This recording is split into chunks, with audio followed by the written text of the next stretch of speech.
লাগে দুঃখ লাগিলে কি মনে মনে আবার আল্লাহর দরবারে দোয়া করি, আল্লাহ রসুলের ওয়াসিলায় হযরত বাজানের ওয়াসিলায় আল্লাহ যেন তারারে হেদায়েত নসিব করে আমিন। দোয়া করি, বদওয়ানো করি।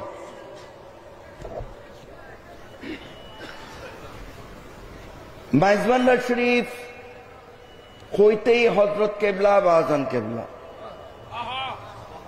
এর বাইরে কোন আওয়াজ নাই। মাইজবান্ডার হইতেই হযরত কেবলা বাজান কেবলা। গৌসুল আজম আহমদুল্লাহ মাইজবান্ডারি, গৌসুল আজম গোলামুর রহমান মাইজবান্ডারি।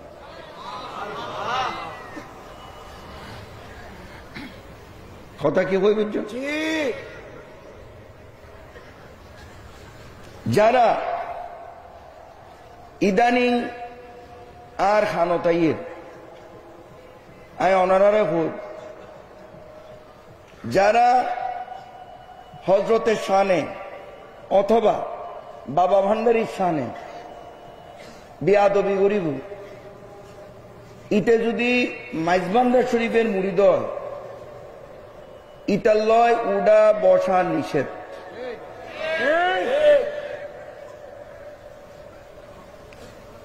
আজ আই শুরু করলাম, এখন তুমি হইতে দেখুন এতদিন ন হইল, মানে এত বড় বেয়াদবকা, এত বড় বেয়াদবকা।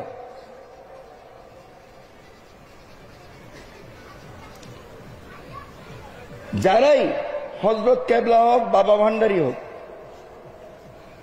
গৌসুল আজম আহমদুল্লাহ মাইজবান্ডারি হোক, গৌসুল আজম গোলামুর রহমান মাইজবান্ডারি হোক, তেরা শানে বা তেরা দুইজনের যে কোনো একজনের শানেও যদি কেউ বিয়াদবি করে, ওনারা তারা যদি মাইজবান্ডার শরীফের মুরিদেই হোক আর জয়পুরের মুরিদেই হোক, ইটার লয় উডা বসা নিষেধ।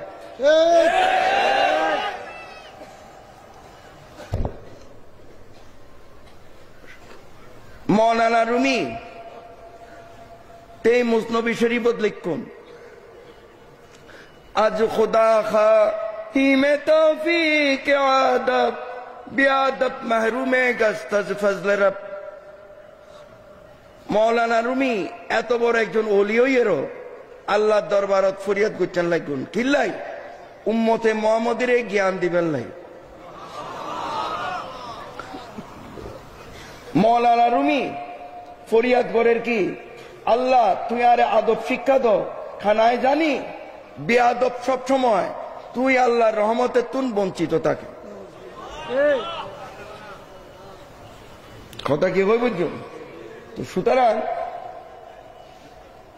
যারা মাইজবান্ডার শরীফের মূল কর্ণধার, ইতারার মন্তব্য করে এইলা বেয়াদবের লয়, ওনারা মাইজবান্ডার শরীফের মুরিদ হইল, এইলা বেয়াদবের লয় ওনারা উঠা বসানো করছে। কারণ তাহলে অনারার ভিতরও বেয়াদবি ঢুকিত তারে, আয় হারা জীবন আদব শিক্ষা দি, হযরত বাজানের কথা হই, আদব শিক্ষা দি, বেয়াদবের লয় চলি, অনারান ইমান আখলাক বরবাদ নগর্জন। এবার আর আদেশ হিসাবেও লুচ্চারণ, হুকুম হিসাবেও লুচ্চারণ, অনুরোধ হিসাবেও লুচ্চারণ, যে যেভাবে লোক